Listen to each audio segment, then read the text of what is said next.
pemirsa viewer ya, in podcast. Nah, di sini saya kedatangan tamu istimewa. Wah, ini istimewa baru lulus doktor. Jadi saya nggak senang memanggilnya Pak gitu kan, dokter gitu. Ya, jadi di sebelah saya ini ada namanya Pak Dokter Ifik Laksmiwinto Arifin. Wah, lengkap deh pokoknya ya. Nah, beliau ini Highlander kalau saya bilang ya. Kenapa saya bilang Highlander? Nggak mati-mati gitu loh. Dari di IT itu dari awal sampai sekarang itu masih konsisten. Biasanya orang udah tua itu udah sibuk ngurus anak, sibuk ngurus cucu, ngapain gitu kan bercocok tanam. Ini masih kuat staminanya di IT. Saya aja udah pusing gitu kan. Ini masih di situ aja. Oke. Beliau baru lulus doktor kapan Pak? 11 Februari. 11 Februari. Nah, ini tergelitik nih ya. Kemungkinan konten ini juga saya masukin ke channel saya sendiri juga biar viewer saya dan viewers Indixindo tahu rasanya gimana sih kalau kita pengen training, kita pengen ujian, kita pengen sertifikasi. Apa bedanya sertifikasi sama gelar akademis? Ini kan pertanyaan-pertanyaan menggelitik tuh kan.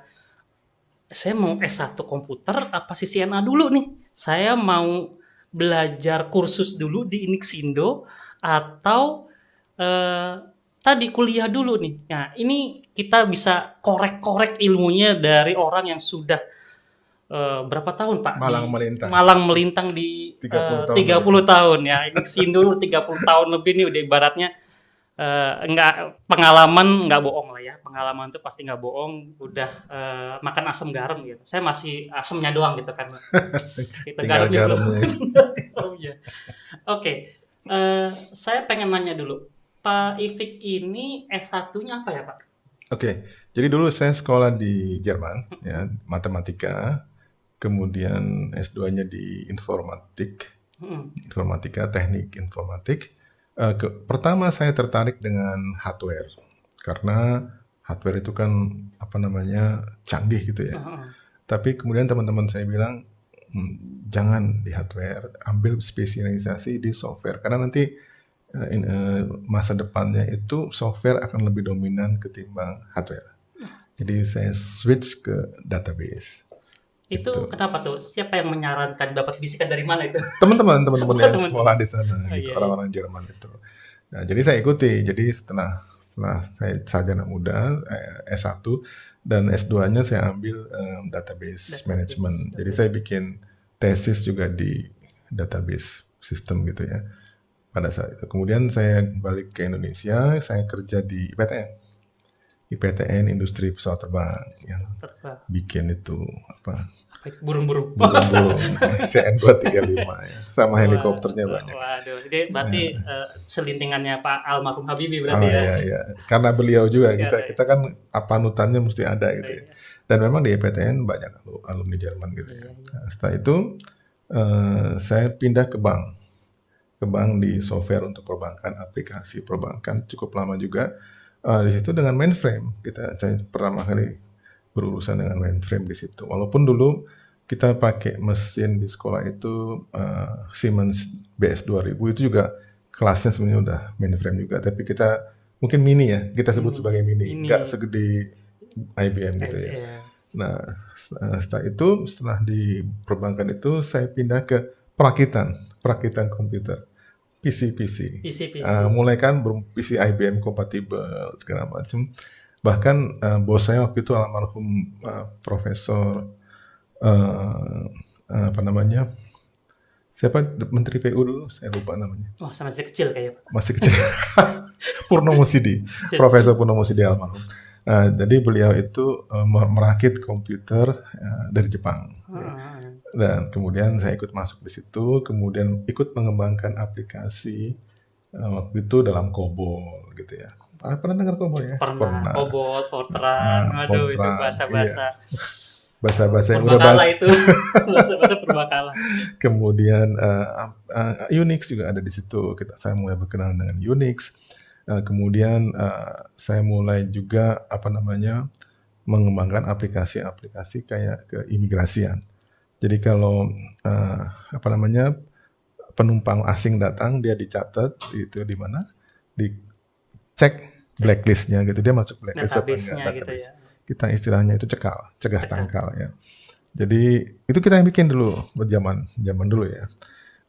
Kemudian setelah itu saya baru mulai Inixindo tahun 91 gitu ya. 91. Oke.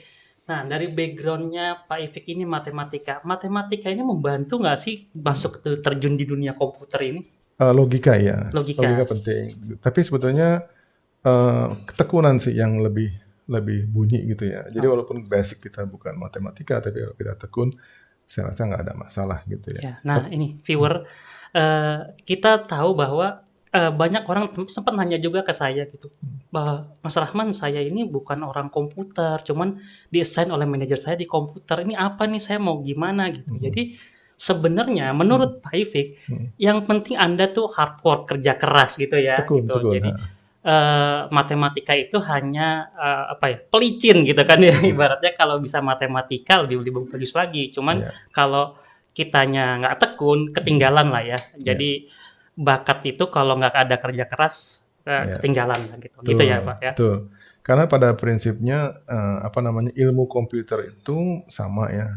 Mau pakai basic, mau pakai C, mau pakai RPG dulu zaman dulu ya. Bahasa purbakala lagi. Mau pakai yang modern, PHP ya, Golang ya, yang baru-baru. Tapi Python. sebetulnya prinsipnya sama semua itu. Jadi kalau kita dapat sarinya, misalnya kita tahu bagaimana if itu berfungsi, else berfungsi, loopnya seperti apa, terus ada exception, udah itu cukup. Jadi nggak usah kita sampai mengenal matematik formula yang ruwet gitu ya, nggak perlu ya. Jadi cukup dengan logika yang minimal harus ada di situ. Nah, saya tergelitik nih. Kenapa Pak Ifik yang tadinya masuk ke hardware, konsultan software juga, tergelitik untuk bikin Inixindo? Apa nih sejarahnya nih? Gini, pengalaman saya tuh, ini jujur ya, tapi agak lama jadi. Saya melihat, biar lama durasinya. Saya melihat kan dari sudut bisnis, kita kan orang bisnis ya. Dari sudut bisnis, kalau saya jualan hardware, itu harga pokoknya tinggi. Jadi kalau saya jualan 1 juta, untungnya paling 10% gitu ya. Lalu kalau jualan software, itu bikinnya lama, nggak selesai ya.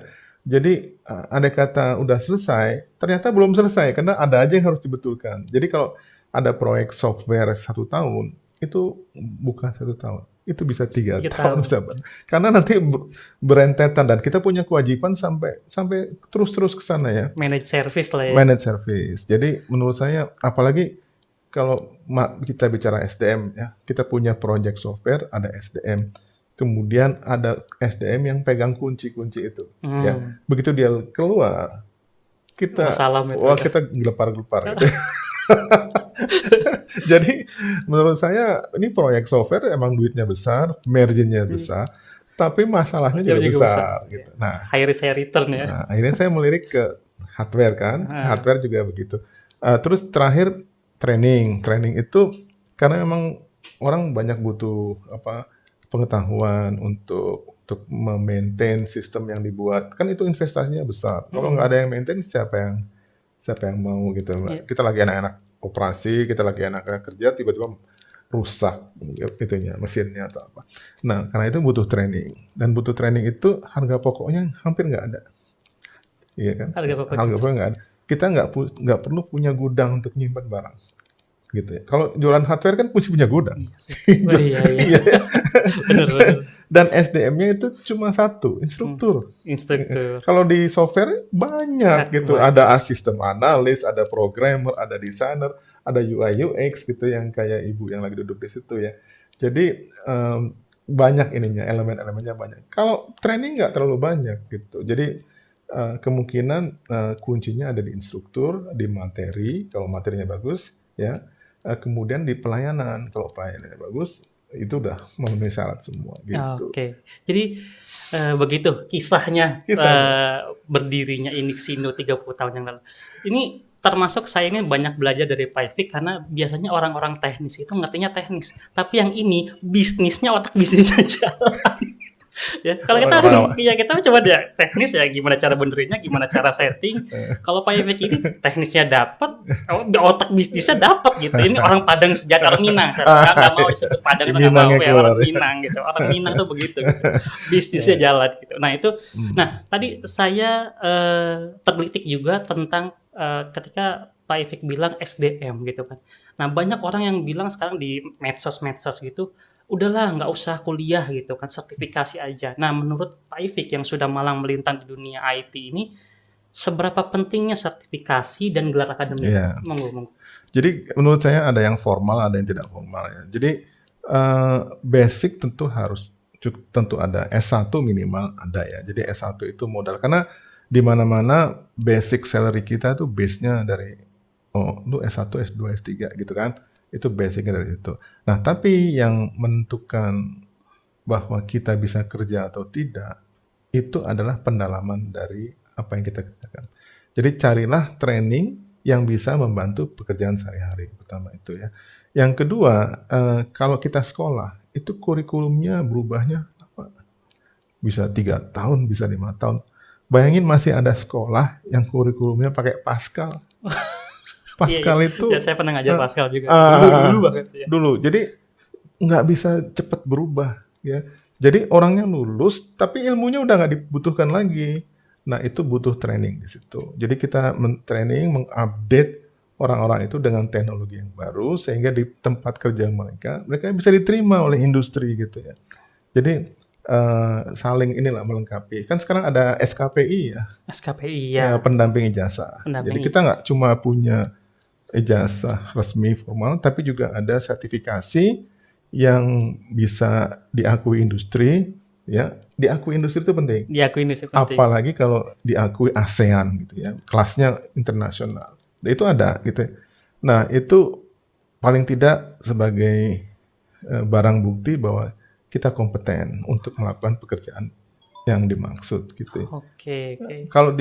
Kalau orang lulus sekolah, dia nggak kompeten, dia bisa segala macam ilmu, tapi mungkin sedikit-sedikit semua. Jack of all trades ya. Nah, gitu, semuanya bisa. Semuanya bisa. Kayak pemain olahraga, saya bisa badminton, saya bisa pingpong, saya bisa catur, tapi cuma kulitnya aja. Nah, jadi dengan training ini, mulailah kita melakukan pendalaman.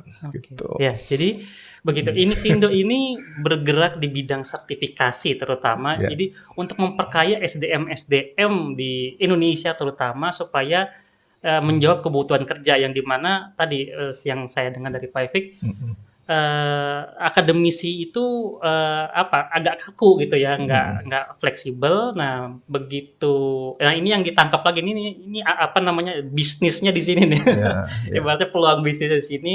Gimana caranya supaya kita meningkatkan kualitas SDM dengan bahu-membahu dengan akademisi universitas sama-sama gitu. Jadi ini lahannya bagus. Nah, banyak training, sertifikasi ya, mau BNSP yang diakui Indonesia sampai ke ASEAN, yang seluruh dunia kayak Cisco, apalagi Microsoft dan lain-lain, itu di Inixindo ada. Monggo ya, bisa training di sini ya. Nanti silahkan aja.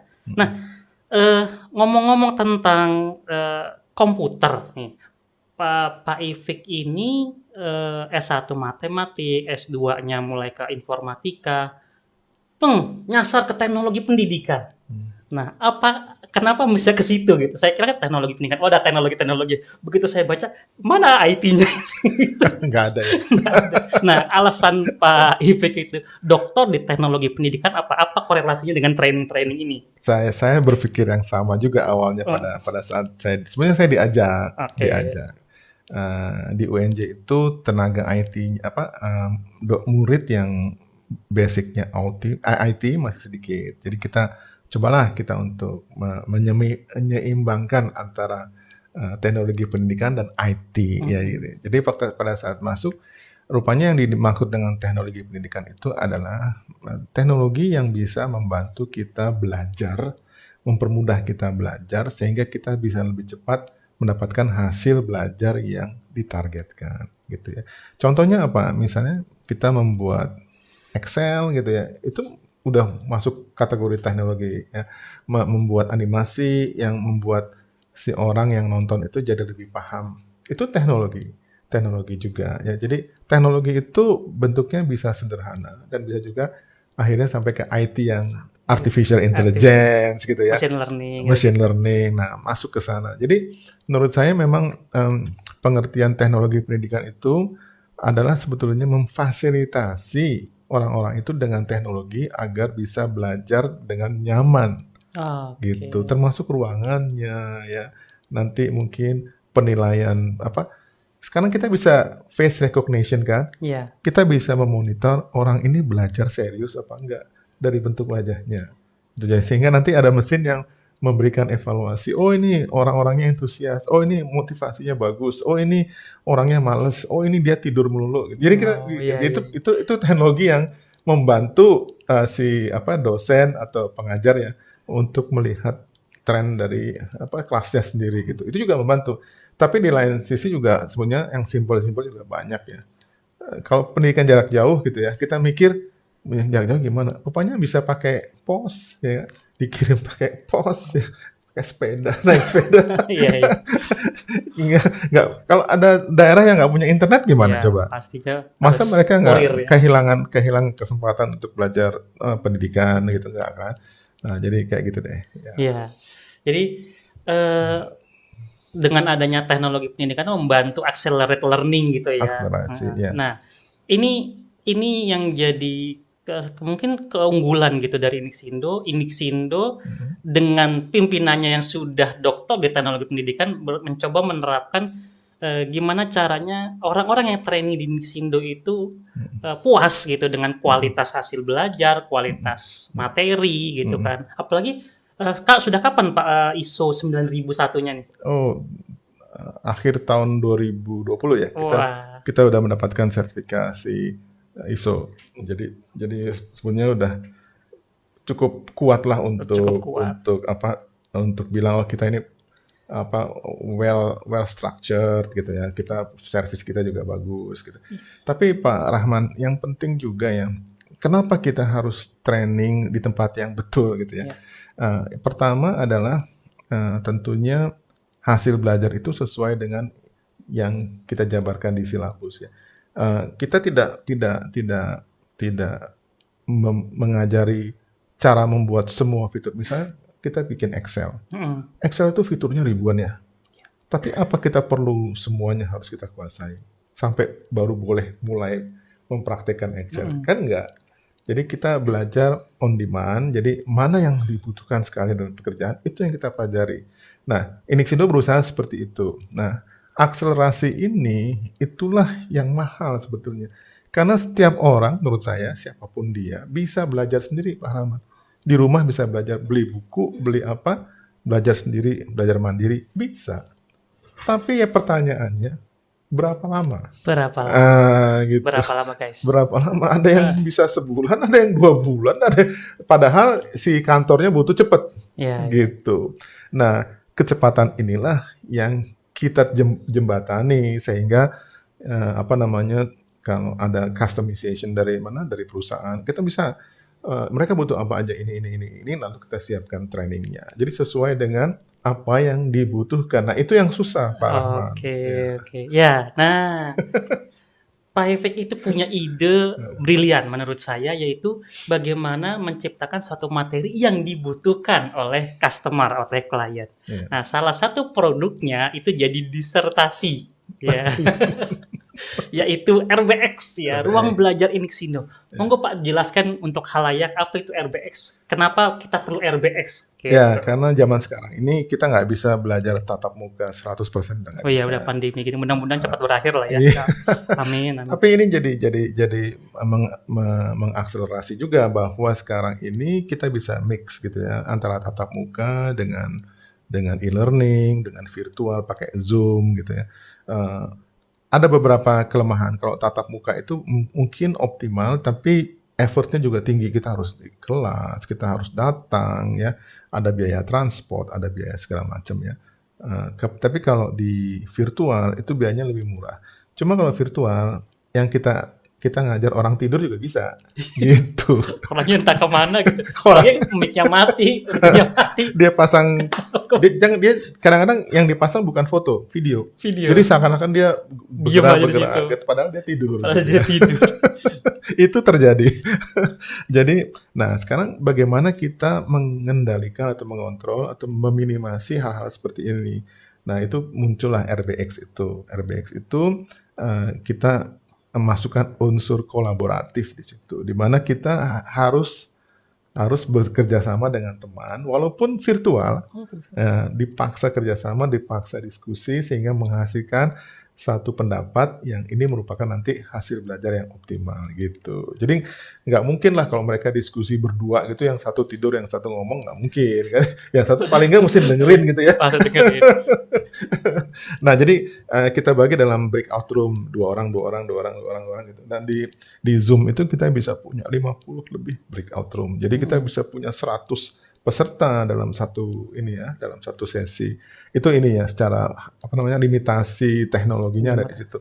Tapi itu udah lebih dari cukup menurut saya sih ya. Nah, dengan RBX ini yang kita harapkan adalah completion rate. Kalau di MOOC Massive Open Online, saya lupa singkatannya itu. Massive Online Open Online Course ya. MOOC. MOOC itu rate completion-nya itu sekitar 17%. Nah, yang 83% lagi ngapain? Kemana dia? Itu survei yang terakhir beberapa tahun yang lalu sih. Mungkin sekarang udah berubah. Nah, itu mesti dirubah. Kita nggak bisa pasrah bahwa kalian ikut training, tapi dari 100 orang yang lulus cuma 17, yang mungkin lah gitu ya. Itu terlalu royal, terlalu mubazir ya. Nah, RBX itu berusaha untuk membuat completion rate ini menjadi 70%. Tinggi. Gitu. Nah, itu cita-cita kita gitu. Cita-cita. Ya, jadi viewers sekalian, kita ini punya masalah, apalagi dengan adanya pandemi ini kan online learning. Ini kayak saya ini instruktur nih, udah cuap-cuap gitu. Kadang dalam hati, ini orang nggak dengerin apa enggak gitu kan, orangnya di mana gitu kan, mana videonya dimatiin, suara dimatiin, belum tentu dia di situ. Kadang gini Pak, saya ini curhat jadinya, curcol gitu kan, curhat colongan. Kita lagi ngajar gitu, ini lagi di mana Pak? Oh iya, saya lagi masuk kantor. Saya yakin 100% kupingnya memang ngedengerin saya, tapi tangan sama matanya ngerjain kantor, nggak efektif gitu. Nah, dengan RBX ini Inixindo berusaha untuk meningkatkan akselerasi learning supaya lebih bisa ditangkap oleh klien sama customer gitu. Nah, monggo tanya-tanya tentang RBX ke marketing kita, ke marketing Inixindo, supaya maunya yang namanya RBX ini, training ini bisa lebih bagus lagi untuk kebutuhan customer viewers kalian ini gitu. Oke. Mungkin itu kali ya Pak, saya seneng banget gitu bisa dapat info, dapat ilmu dari Pak Ifik. Mudah-mudahan semua aman-aman aja ini situasi. Karena saya ngarepin vaksin sebenarnya nih. Udah guru-guru udah dapat PGRI, dapat gitu. vaksin. Iya, guru-guru. Gitu. Yang instruktur nih Hairil Mobile harusnya dapat juga nih gitu nih.